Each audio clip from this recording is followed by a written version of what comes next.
that the late Homo erectus species that became Neanderthals. We're just going to call them archaic Homo sapiens in Europe, but just for your knowledge, that's possibly some people call Homo antecessor.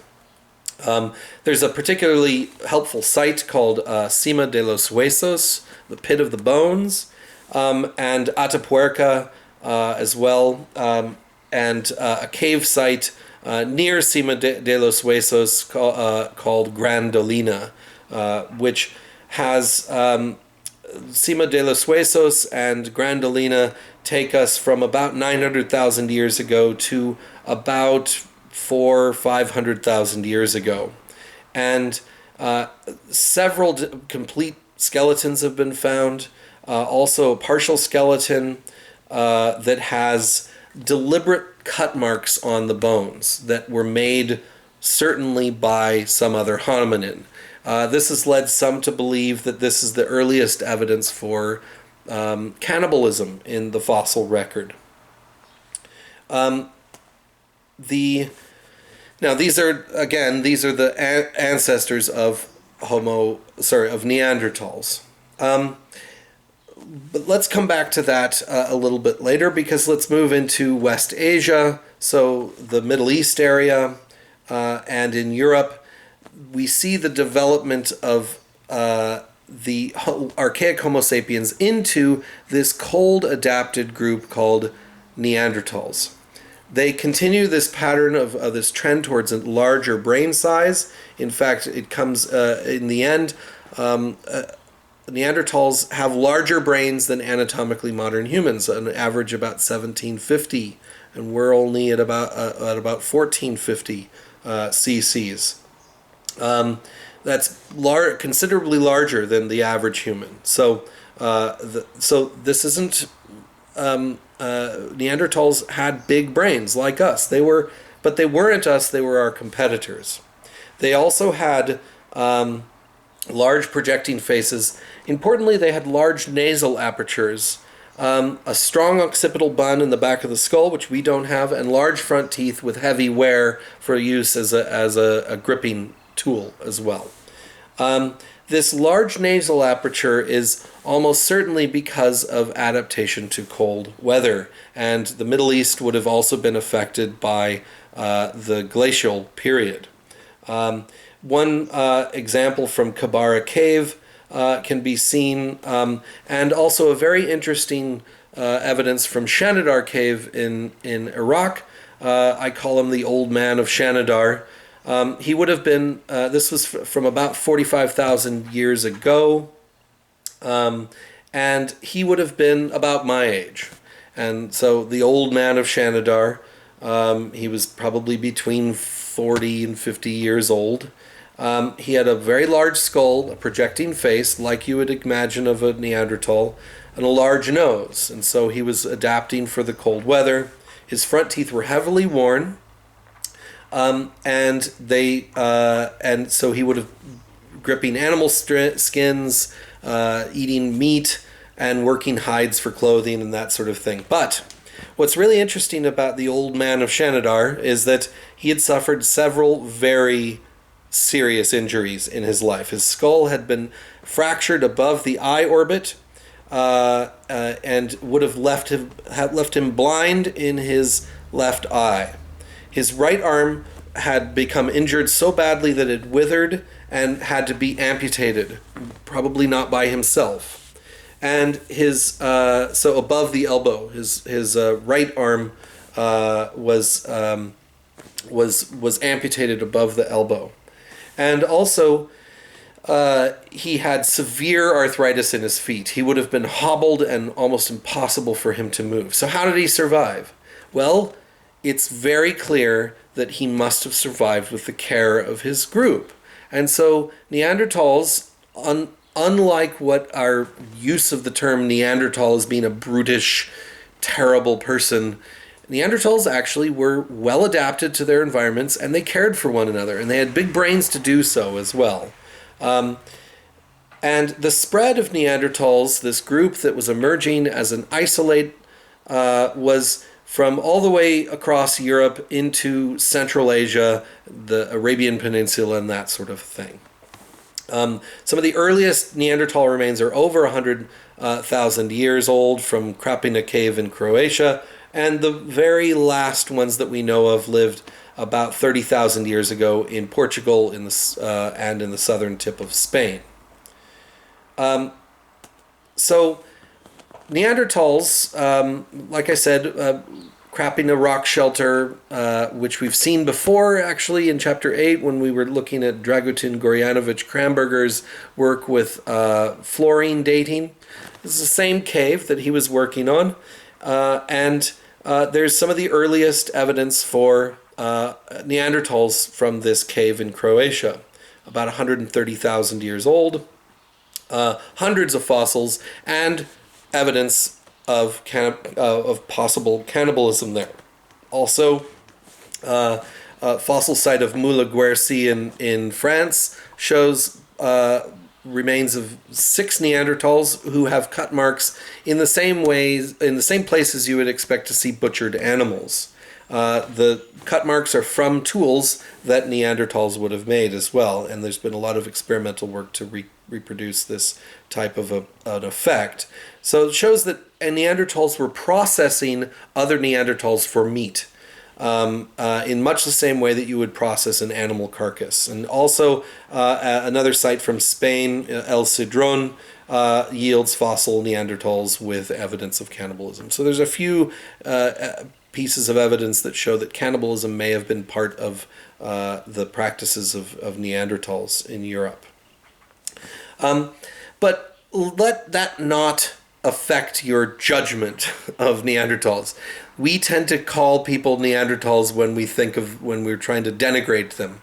But this is largely because of early work that was done on the Neanderthal fossils in the 19th century that was done wrongly. I don't want to come down too hard on Marcelin Boule, the French paleontologist who first looked at one of these early Neanderthal skeletons, a very well preserved one from La Chapelle-aux-Saints in France, and he interpreted and did a reconstruction. You can see a picture of that reconstruction from the 19th century where it's got this hairy, hunched over ape man holding a club looking like he's ready to throttle you. This ape man image of a brutish, unthinking beast is almost certainly incorrect. Like I said, they've got bigger brains than we do. They were caring for one another into their old age. And while cannibalism was part of their diet, we don't know exactly what those cut marks are for. Was it to process and deflesh for burial? Was it for eating the flesh? We don't know. If so, was that your enemies or was that your friends? We don't know very much about it at all. But our perception of Neanderthals as being unthinking brutes is wrong. And the Marcelin Boule's drawing of a Neanderthal from the 19th century was actually based on an elderly individual who had severe arthritis, which would have hunched him over. And so this was a mistake that Boule made in thinking that this was a healthy adult when actually it was an arthritic elderly Neanderthal that must have been cared for. So there's been reinterpretations, and you can see some pictures of some more recent reconstructions. Which if you were to be in some public place and you stuck a Neanderthal in amongst the crowd, it would be kind of hard for you to pick them out of that crowd. They have features which trend towards a particular subset of anatomically modern humans: the larger brow ridge, the more elongated skull, the more protruding face and the lack of chin, that sort of thing, larger nose. But these are all features that fit within some of our anatomically modern human characteristics. And so they're not quite as different as they were once made out to be. And they certainly weren't the unthinking brutes that we thought. And a lot of these changes and these differences that we see developing amongst Neanderthals are because they were in a different environment than the rest of the archaic Homo sapiens. This cold weather, this cold climate, cold and dry climate, necessitated things like a much broader nasal aperture, which moistens and cools and warms the air before it comes into your lungs. And this is an adaptation that we even see amongst humans that live in different parts of the world. Also, there's interorbital foramen, these little holes in your skull where your arteries go through. You've got some veins, sorry, not arteries, veins that go through your face, and they warm your face up in cold weather. We have rather small ones as humans, as anatomically modern humans, but these are enlarged in Neanderthals because they had to have more circulation to heat their faces. So these are very good adaptations for for cold weather. Also, their bodies. We saw this with Bergman's rule and Allen's rule in earlier lectures. We see that these can be applied to the interpretation of why they were shorter and stockier, more robust bodies, shorter trunks, because they were reducing the surface area of their bodies where they could expel heat. They needed to trap that heat within their larger frames because they were in cold weather. So they were very well adapted to this different environment. They also had come up with some new tools. The Mousterian, Mousterian, is the word that we use for the type of tools, and the Levallois technique that is typical of Neanderthals.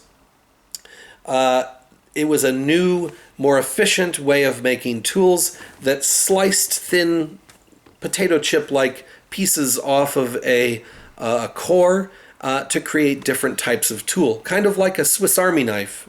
Need a different tool for a different task. Well, you can just slice that off, and you've got your core, and you can keep coming back to that and taking off new bits. This was more efficient than the Homo erectus bifaces that we see, and it was a very skillful thing that we see Neanderthals typically using across the board. And what were they using it for?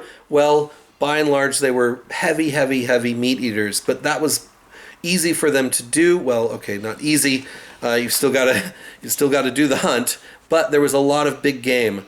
Late Pleistocene megafauna in Europe was common, and so if you could come up with the right tools and you had the right strategy and the right group to do it, you could actually hunt large animals and get a good sustain a good diet off of that. And we see that they're have very carnivorous diets. We've gotten the scrapings from the teeth of Neanderthals, which have shown that they fall within some of the more carnivorous end of animals in Europe at that time.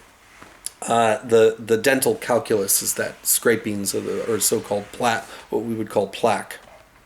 That doesn't mean that they only ate meat. They were also omnivores, but a large part of their diet was from hunting big animals. I should also say that the pathologies, the broken bones that they suffer, is right about the same range that we would see with rodeo athletes. And so they were wrestling with big animals in the same way. But they weren't these brutes that, as I mentioned before, they did things that we would find familiar. They could speak like us. We've preserved hyoid bone of a Neanderthal is identical to ours, or almost identical to ours, with some slight differences, but they could have spoken. Also, they have a hemispherical brain, which is related to speech production and interpretation, and also a mutated gene. We're now getting into the point where we're looking at bones, and we can get genetic information, and a gene that has been associated with language production in humans the FOXP2 gene, which is specifically mutated for language, also appears with Neanderthals. And so the same mutated gene that we have for language, they have as well. They also have left and right-handedness, which tells us that they would have had a hemispherical brain, or brain laterality as it's called. And they used these brains and this communication to actually come up with some ideas that would be familiar to us. So they made things like necklaces, and they would use ochre to paint their bodies and maybe even to tattoo themselves. They deliberately buried the dead and positioned them in ways that made it look like they were sleeping.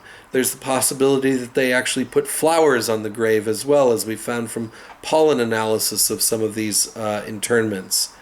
So this is all sounding very human-like, but they were not humans. They were our competitors. And we're going to see here in a moment where we come from. But I'm going to take a break here. I'll come back and we'll have another lecture on anatomically modern humans and where we see them.